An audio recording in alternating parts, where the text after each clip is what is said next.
Esok harinya, Sergio akhirnya menerima kunjungan dari Robert Windsor, yang memang sejak sehari setelah Charlotte ditemukan, sudah berulang kali meminta pertemuan namun selalu ditolak karena kondisi Charlotte. Robert Windsor datang sendirian, tak membawa Maria bersamanya. Sergio turun diikuti oleh Charlotte yang lagi-lagi ingin ikut. Charlotte memegang tangannya, dan Sergio memastikan genggaman itu meyakinkan Charlotte bahwa dia aman. "Aku bersyukur sekarang kondisimu sudah membaik, Nyonya muda," ucap Robert Windsor. Namun Sergio langsung membalas, "Bukan bermaksud tidak sopan, tapi sebaiknya Anda tidak basa-basi di depan saya sekarang. Anda punya sesuatu yang mau dibicarakan kan, Tuan Windsor?" Robert Windsor menghela napas. Sejenak dia terdiam, seperti berpikir lalu akhirnya berkata, "Aku tahu putriku berbuat kesalahan. Aku tahu. Dia mengakui semua perbuatannya. Apa termasuk soal dia membuat saya mabuk di pesta?" Robert tampak sangat terkejut. "Apa? Sepertinya putri Anda tidak mengaku semuanya. Mungkin dia cuma mengakui kalau dia membenci Charlotte jadi dia membantu Dante, sesuatu semacam itu. Apa dia mengakui bahwa Delilah berbohong mengatakan saya memperkosanya, agar saya menikahi Delilah, dan semua itu karena putri Anda?" Robert tak bisa berbicara. "Anda datang meminta maaf dan mau berdamai." "Saya tahu betul," ucap Sergio lagi dengan sangat tegas melanjutkan, "saya berdamai pada Anda asalkan membiarkan putri Anda diserahkan pada kami." "Tuan muda Sergio, permintaanmu sudah keterlaluan." "Keterlaluan? Aku keterlaluan? Keterlaluan adalah putrimu membiarkan istriku diculik dan dicekik sampai dia koma berhari-hari karena trauma, padahal istriku sedang hamil," teriak Sergio menggelar. Bahkan semua orang, termasuk Charlotte dan kedua orang tua Sergio kaget mendengar suara Sergio itu. Ini pertama kali seorang Sergio berteriak sekencang itu, semarah itu, karena rasa tanggung jawabnya diusik. Tanggung jawab sebagai suami, dan tanggung jawab sebagai ayah. Robert semakin terkejut mendengar ucapan Sergio. Pria tua itu bahkan tidak tahu bahwa Charlotte ternyata sedang hamil. Hamil? Bagaimana bisa? Kalian baru menikah, Tuan muda Sergio. Oh, aku berterima kasih pada putrimu. Karena berkat dia membuat aku mabuk aku bisa menghamili istriku sebelum kami menikah. Dia berjasa besar dalam hidupku sebenarnya. Aku sampai aku mencium kakinya." Napas Sergio naik turun emosi. Matanya menatap tegas pada Robert. "Aku tahu, Tuan Windsor. Aku tahu perasaanmu. Kamu datang ingin melindungi putrimu, tapi juga berusaha menghargai kami. Sebagai bangsawan, harus aku akui, memang hatimu sepertinya masih ada. Nuranimu masih ada. Tapi tidak. Jangan bermimpi aku memaafkan putrimu. Aku hampir kehilangan istriku, aku hampir kehilangan anakku, itu semua karena putrimu cuma benci pada istriku tanpa alasan jelas. Aku hanya punya dua pilihan padamu, Tuan. Berdamai denganku dan biarkan putrimu dihukum, atau bermusuhan denganku dan aku cabik-cabik tubuh putrimu di rahang serigalaku. Dua-duanya aku tidak masalah. Yang mana saja menurutmu baik?" Robert dibuat terpaku oleh ketegasan Sergio. Itu kesombongan yang gila sejujurnya, berani mengancam sesama bangsawan. Windsor bukan keluarga ecek-ecek yang bisa dihancurkan semudah Sergio menghancurkan keluarga Delilah kemarin. Namun anak itu masih berkata dia akan melakukannya. Seolah dia siap dengan risikonya. Anehnya, Robert tidak bisa membenci sikap itu. Dari dulu dia menyukai kepribadian Sergio. "Windsor," ucap suara Elizabeth. Berbeda dari Sergio, dia tidak menggunakan kata tuan karena statusnya lebih tinggi sebagai Li. Apa yang akan kamu lakukan kalau hal semacam itu terjadi pada putrimu atau pada istrimu yang sedang mengandung anakmu? Robert termenung. Putrimu berbuat salah. Dia berbuat salah. Biarkan dia dihukum, demi kebaikannya sendiri. Elizabeth lalu menambahkan, karena kalau kamu menolak, akan ku minta William dan Alex yang menyeret putrimu. Kamu tahu betul kalau mereka yang bertindak, caranya tidak akan lebih lembut dari kami. Maria langsung berlari turun ketika mendengar ayahnya sudah pulang dari kediaman Ross. Ayah. Maria menghampiri sang ayah, lalu memeluknya. Ayah sudah bicara dengan mereka kan? Masalah sudah selesai kan? Aku tidak bisa tidur nyenyak sampai ayah bilang semuanya selesai. Aku takut, ayah. Aku takut memikirkan Sergio jadi gila menyuruh serigalanya itu keluar lagi. Tolong bilang kalau itu tidak akan terjadi. Iya kan? Iya kan, ayah? Robert menepis tangan Maria. Kamu membuat ayahmu ini kecewa, Maria. Apa? Maria membeku. Maksudnya, ayah tidak bisa menolongmu. Tidak lagi. Kamu yang menghancurkan dirimu sendiri tapi malah menyeret keluarga. Ayah tidak punya alasan lagi membantumu. Ayah. Detik setelah itu suara sirine khusus yang jarang terdengar tiba-tiba terdengar mendekati kediaman mereka. Maria tersengal-sengal dan mundur dari ayahnya, menatap tak percaya. Apa ini? Ayah membuangku. Ayah membuang putri ayah sendiri. Maria, belajarlah merenungi kesalahanmu.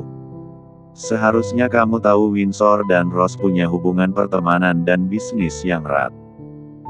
Kamu dengan kesadaranmu sendiri justru membuat kekacauan. Apa itu alasan dari ayah membuangku? Robert tak bicara lagi. Pintu kediaman mereka didorong terbuka, memunculkan sejumlah petugas khusus. Selamat siang, Tuan Windsor. Kamu mendapat surat perintah penangkapan untuk tersangka Maria Windsor. Ya, jawab Robert kaku. Lakukan, ayah. Robert memilih membuang muka, melangkah pergi daripada harus melihat putrinya berteriak-teriak meminta pertolongan. Jangan sentuh aku. Kalian ini sudah gila. Bisa-bisanya kalian membawaku ke tempat seperti ini. Teriak Maria untuk kesekian kalinya, namun tak digubris oleh petugas.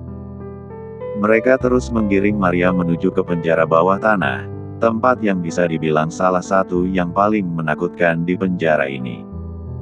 Lepaskan. Aku mau pulang. Apa hak kalian menangkap aku begini? Kami hanya menjalankan perintah. Tolong Anda diam dan masuk ke sel Anda. Tubuh Maria didorong paksa ke dalam sel pengap dan bau itu. Maria langsung berusaha mau keluar, tapi pintu sel langsung ditutup, dikunci. Hei, lepaskan. Buka kuncinya. Hei, teriak Maria frustrasi. Para penjaga malah pergi. Maria terus berteriak kencang, memanggil-manggil agar dilepaskan. Sulit hatinya menerima dia ditangkap hanya karena kesalahan kecil yang menurutnya sepele. Tapi tiba-tiba terdengar suara sahutan laki-laki dari berbagai arah. Maria Windsor.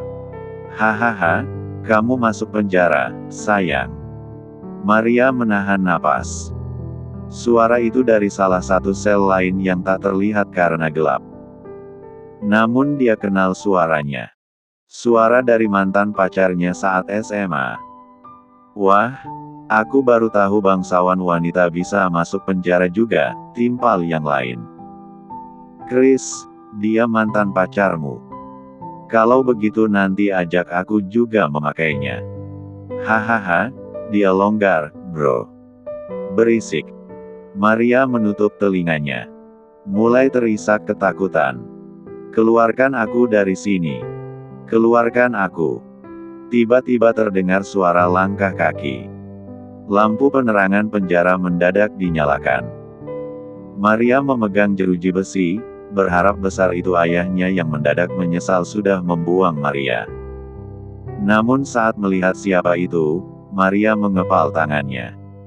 Charlotte. Charlotte berjalan anggun diikuti oleh Sergio, berhenti persis di depan jeruji besinya. Charlotte menunduk, berbisik, "Sudah aku bilangkan. Aku tidak akan pernah memaafkan kamu." Maria mengguncang kuat jerujinya. "Aku juga tidak butuh maaf darimu," balas Maria keras. "Kamu tahu, aku menunggu Dante si tolol itu menusuk perutmu biar anakmu mati." Charlotte membelalak.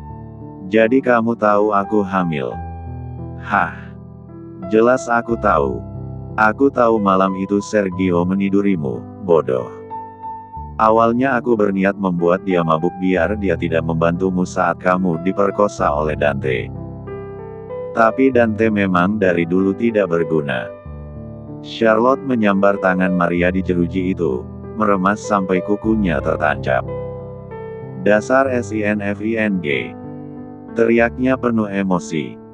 "Sebenarnya kenapa kamu sebenci itu padaku, Maria?" "Oh tidak. Aku tidak peduli kamu benci atau super membenciku, tapi kenapa kamu mengganggu hidupku cuma karena kebencianmu itu?" Charlotte mencakar lengannya semakin emosi. "Kalau iri padaku ya iri saja. Kalau benci padaku ya benci saja. Kenapa kamu malah memaksa aku buat menderita cuma karena kebencianmu yang tidak beralasan itu? Hah? Atau kamu sengaja memancingku biar aku mencincang tubuhmu? Jangan pura-pura lupa," balas Maria meskipun dia menahan sakit cakaran Charlotte. "Kamu menggoda tunanganku, pel 4 cur. 3 tunagangku, kamu menggoda alasan mereka. Menggoda. Menggoda tunanganmu, katamu. Semua tunanganmu lari sendiri padaku. Bukan aku yang menggoda mereka tapi semuanya lari sendiri padaku. Itu pun aku juga tidak suka pada mereka. Kamu pikir aku percaya?" Sergio yang sejak tadi mendengar tak mampu menahan tawa sinis. "Semua tunanganmu bukannya bermuka mirip kuda ya? Dan kamu pikir Lottie merayu mereka? Manusia-manusia setengah kuda itu, Sergio mendekat, melotot pada Maria. "Kalau bicara, yang masuk akal sedikit, bodoh." Charlotte mundur, melepaskan Maria lalu membersihkan tangannya. Seolah Maria itu najis. "Kalau saja aku tidak sedang hamil, aku sendiri yang akan menghajarmu di sini," kata Charlotte. "Tapi sayang sekali. Aku tidak mau melakukan kekerasan saat aku hamil. Jadi tetaplah di penjara ini, sampai anakku lahir. Baru abis itu aku menghajarmu." Maria tertawa. "Kamu pikir aku akan di sini selamanya, hah? Sebentar lagi ayahku datang menyelamatkan aku. Mungkin maksudnya sebentar lagi ayahmu akan berhenti menganggapmu anaknya. Anak yang cuma membawa masalah besar melibatkan bangsawan lain itu cuma anak sinting yang tidak ada gunanya diselamatkan." "Diam. Ayahku akan menyelamatkan aku." Charlotte mendengkus. "Cuci mukamu sering-sering, jelek." Charlotte merauh tangan Sergio untuk pergi. Namun diam-diam Sergio melihat Maria dan berkata, "Jangan pikir hidupmu di penjara ini akan enak, bodoh. Apa aku juga harus membunuhnya?" Pertanyaan yang diberikan oleh Sergio itu membuat Charlotte berhenti berjalan. Charlotte menoleh, menemukan tatapan mata Sergio yang tanpa main-main. Menyiratkan tanpa keraguan bahwa dia akan membunuh Maria kalau memang Charlotte mau. Sebenarnya, hukuman Maria itu diringankan setelah ayahnya meminta tolong dengan sopan dan menyerahkan sejumlah uang. Dia tidak berusaha melindungi Maria, namun dia berharap Maria setidaknya tidak dilukai seperti Dante yang diputus kedua tangan kakinya. Kesepakatan pun berhasil dibuat, dengan Maria masuk penjara dan dibolehkan dipukul asalkan itu oleh Charlotte saja, satu-satunya korban yang memang merasakan dampak perbuatan Maria. Sergio, Belakangan kamu jadi menakutkan, respons Charlotte. Aku selalu seperti ini. Kamu saja yang baru tahu. Sergio mendekat, membungkuk untuk sejajar dengan wajah Charlotte. Kalau kamu ingin aku membunuhnya, aku akan membunuhnya. Apalagi setelah dia mengaku sendiri, bahwa dia tahu kamu hamil dan dia mau anak kita dibunuh saja.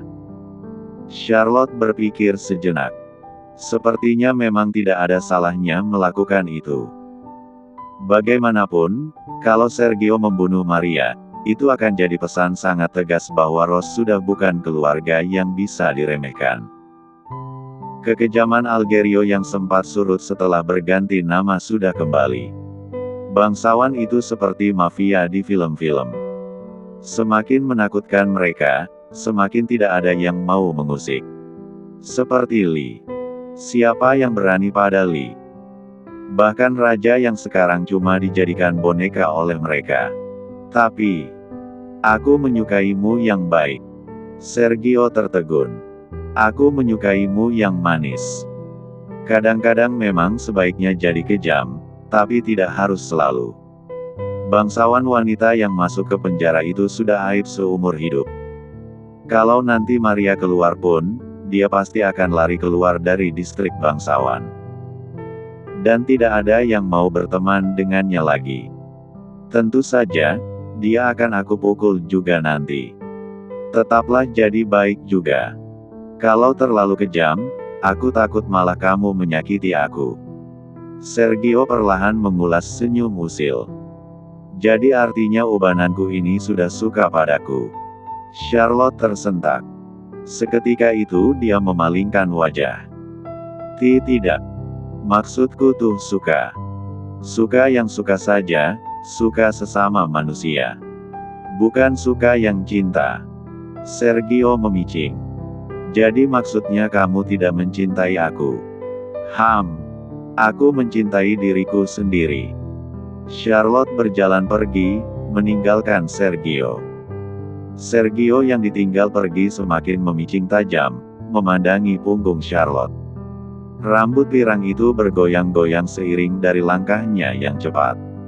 Tidak cinta, gumam Sergio. Jadi maksudnya mau dibikin cinta. Sergio mengejar langkah Charlotte, tanpa basa-basi dia mengangkat wanita itu ke pelukannya, sambil sekali melempar dia ke atas sampai Charlotte menjerit. Sergio. Kita menginap di villa malam ini, ucap Sergio. Bulu kuduk Charlotte meremang seketika. Tunggu, kok kayaknya firasatnya mengatakan ini semua bakal sangat merugikan dirinya ya. Sergio, aku sedang hamil. Kamu tidak boleh kasar. Sergio tersenyum penuh arti. Of course, baby. Aku tidak mungkin kasar padamu, kan? Tidak mungkin. Charlotte meneguk ludah susah payah. Beberapa bulan setelah itu, kandungan Charlotte sudah membesar. Banyak hal sudah terjadi selama beberapa bulan itu. Namun yang paling membekas adalah ketika kelamin anaknya ketahuan, Sebastian Ross tertawa keras sambil berkata, "Kamu tahu mitos yang dipercaya oleh Ross? Katanya kalau anak laki-laki, berarti waktu bikin, kamu keluar duluan alias dasar lemah syahwat." Hahaha. Sergio mendelik. Dari semua hal yang ayah bisa katakan padaku, itu yang ayah ucapkan. Memang kamu berharap aku berkata apa, bocah? Oh, aku mau bilang, selamat datang di kehidupan bak neraka. Para lelaki lainnya malah cuma tertawa. Kalau begitu Kak Jeremy dan Brian juga lemah syahwat. Jeremy dan Brian langsung tersedak. Sembarangan. Sebastian tetap tertawa. Satu lagi yang mau ayah bilang, Sergio. Apa? Sahut Sergio jengkel. Ayah bangga padamu, nak. Sebastian tersenyum haru. Membuat Sergio tertegun. Ayah. Ayah bangga padamu, karena FINALLY ya Tuhan, akhirnya aku bisa balas dendam pada bocah ini. Sebastian terbahak. Kamu tahu, bro, kamu akan merasakan betapa aku jengkel padamu lewat anakmu nanti, hahaha. Makan tuh karma. Ayah, bertingkahlah sesuai umurmu. Hah. Bicaralah selagi masih bisa, bocah. Biar waktu yang membuktikan segalanya. Sergio mencibir ayahnya yang malah berlagak dramatis. Tak terasa sudah memasuki bulan ke-9 kandungan Charlotte. Perut Charlotte sudah benar-benar sangat besar. Bahkan sekarang berjalan dan tidur pun mulai dirasa sulit baginya. Semakin hari Sergio bisa merasakan kalau Charlotte semakin tersiksa, karena perutnya yang membesar itu. Meskipun di sisi lain, wajah Charlotte terlihat berseri-seri, dan selalu bilang kalau dia menantikan kelahiran putranya. Sergio sangat suka duduk di dekat perut Charlotte, mengusap-usap perutnya dan berbisik lirih menyambut kedatangan dia ke dunia ini. Segalanya sudah Sergio persiapkan untuknya. Mulai dari kamar pribadinya, handuk dan selimutnya, bahkan karpet untuk nanti dia berguling-guling sambil belajar merangkak pun sudah siap. Tinggal menunggumu keluar saja dari dalam sini. Sergio mengelus perut Charlotte. Cepatlah keluar, iya. Papa tidak sabar bertemu denganmu. Charlotte hanya tertawa mendengarnya. Sementara tak jauh dari mereka, para bapak-bapak termasuk Brian dan Jeremy menyesap teh sambil bergosip. Dia belum tahu kenyataan, ucap Sebastian. Kasihan, timpal Brian. Polos sekali adikku itu, kata Jeremy. Aku tidak sabar melihatnya, ucap Ferdinand. Cuma Damian yang diam, soalnya dia tidak pernah mengurus anak bayi laki-laki. Walaupun dia tahu kenapa para pria ini mengasihani Sergio. Kenapa? Karena anak laki-laki adalah sahabat sekaligus musuh terbesar bapaknya sendiri.